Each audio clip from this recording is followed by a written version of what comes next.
Дәл осындай салат жасағыңыз келер ме? Олай болса видеоның соңына дейін асықпай қараңыздар. Ең алдымен қырыққабатымызды дәл осылай төртбұрышлеп турап алатын боламыз. Міне қараңыздар, дәл осылай көлемде турап алсаңыздар болады. Өздеріңізге ұнаған пішінде турасаңыздар болады, ұсақтап турасаңыздар да болады. Енді қызылшамызды жұқалап турап аламыз. Менде қазір 2 бас үлкен қызылша осылай жұқалап турап аламыз. Енді бізде аскөктерден мен қазір кинза қолдандым және сарымсақ. Менде 1 бас сарымсақ осылай барлығын ыдысымызға салып, бір келкетіп жақсылап қолымызбен араластырып алатын боламыз.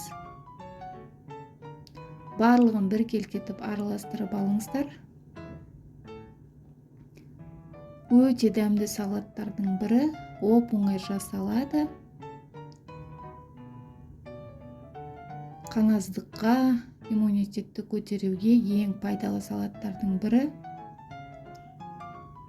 Кез келген уақытта алып, тамақтармен қолдана берсеңіздер болады. Міне осылай барлығын бір келкетіп араластырып алдық. Енді сиробын жасап алатын боламыз. Бізге сиробына 1 литр су керек болады. 1 литр суымызды жақсылап қайнатып аламыз. Қайнап тұрған судың үстіне жарты кеседей сұйық майымызды құямыз.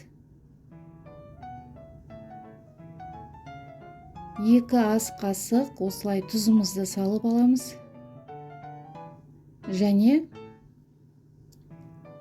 1 ас қасық қантымызды салып, жақсылап 1-2 минут араластырып қайнатып алатын боламыз. Тағы да осылай қара бұрыш саламыз. Осындай домалақ қара бұрыштардан қолданыңыздар. Өте дәмді болып шығады салаттарыңыз. 1-2 минут осылай жақсылап қайнатып аламыз. Бізде тұзымыз, қантымыз барлығы жақсылап араласуы керек. Енді уксус құйдым. Мен қазір 9%-лық 1 ас қасық құямыз. Енді осының үстіне қайнап тұрған суымызды құятын боламыз. Барлығын бір келкетіп, жақсылап араластырып аламыз. Барлық жеріне суымыз тиюі керек. Осылай араластырып, енді оның үстіне табағымызды жауып қоямыз. Тағы да бетін жақсылап жауып, жылы жерде жарты сағатқа ұстаймыз. Жарты сағаттан кейін осылай салқын жерге алып қоямыз. Осылай ыдыстарға салып қойсаңыздар болады.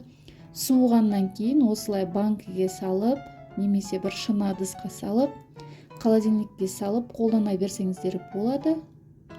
Күнделікті тамақтармен қосып жеуге өте дәмді салаттардың бірі. Тәбетті ашатын өте дәмді салат. Жасалу жолы өте оп-оңай, қарапайым, қолжетімді, үйдегі бар заттардан қолданасыздар. Міндетті түрде дәл осы рецептпен жасап көріңіздер. Сіздердің ең сүйікті салаттардың бірі болуы сөзсіз. Қараңыздар, түрінің өзі қандай тәбетті ашатын салат болды. Міндетті түрде дәл осы рецептпен жасап көрулеріңізді сұраймын.